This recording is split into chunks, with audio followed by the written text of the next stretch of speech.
Boss. Oh, pre. Magandang araw sa inyo.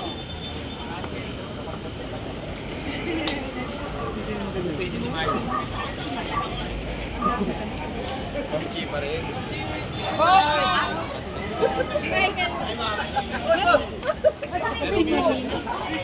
Ay, oo nga pala. Saan ka ngayon? Ondong. Sabi mo. Bye. Pamchi. Oh, guys, para lang yan. Hi, Pamchi.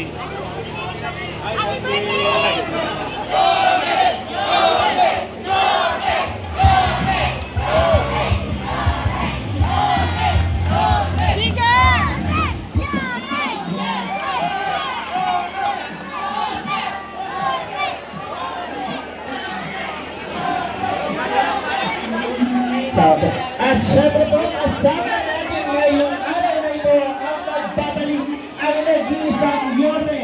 Ang Yorme na Maynila, Yorme Moreno. Kasama din natin ang magbibigay liwanag muli sa buhay ng Maynila, Vice Mayor Gina Atienza.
Ayan po. Mga kapitbahay po.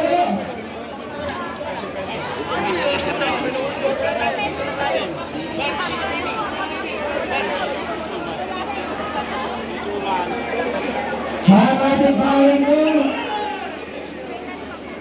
Mga kapitbahay.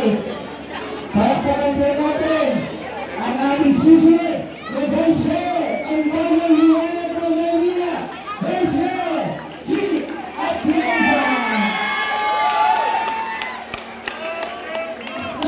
Magandang umaga sa inyo lahat. Kamusta po ang inyong mga check-up ngayong umaga? Unang-una gusto namin magpasalamat sa Tao Sigma Phi sa pagtulong sa amin ng adapting sa ginagawa namin medical mission ngayon. Ako po si Gina Atienza, ang bunsong anak ng dating routine mayor Nito Atienza, ang katambay ni Misko Moreno Dumagoso bilang kanyang vice-alcalde. Narito kami para siguraduhin na kayo ay okay sa inyong check-up. Alam nyo, bilang direktora ng Kababayan ng Maynila, ang isang advocacy po natin ay pagbaba ng livelihood sa bawat barangay dito sa Maynila.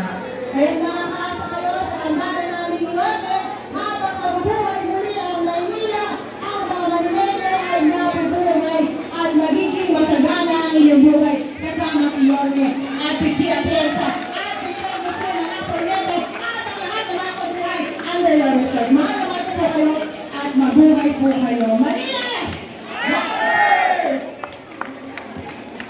At syempre po, ang ating magbabalik ng Yorme ng Maynila, mga kapitbahay. Ito na po, si Yorme Isko Moreno Dumagoso.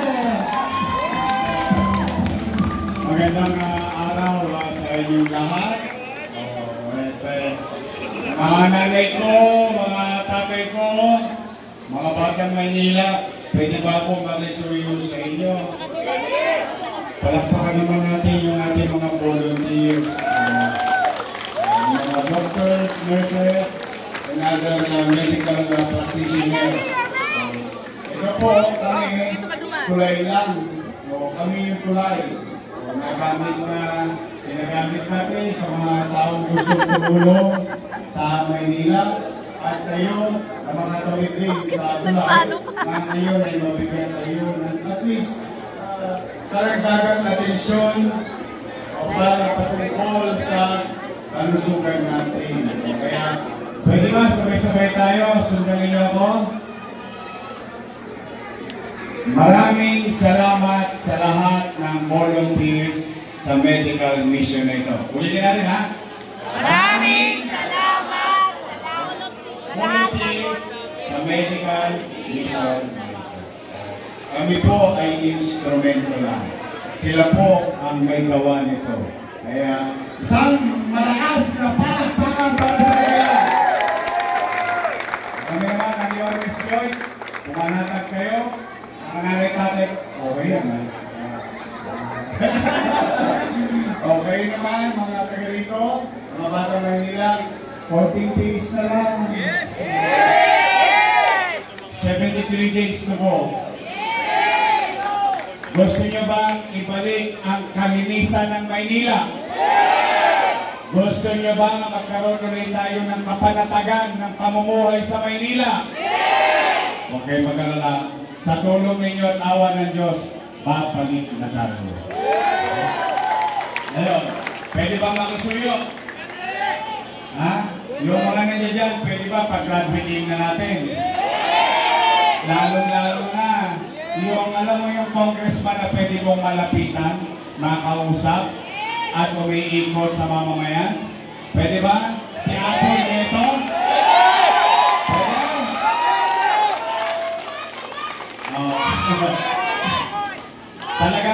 Talagang namiss yung kanta ni Apple, basta pag kumanta si Apple, ang itama ninyo, yung tenga nyo, hindi yung boses niya.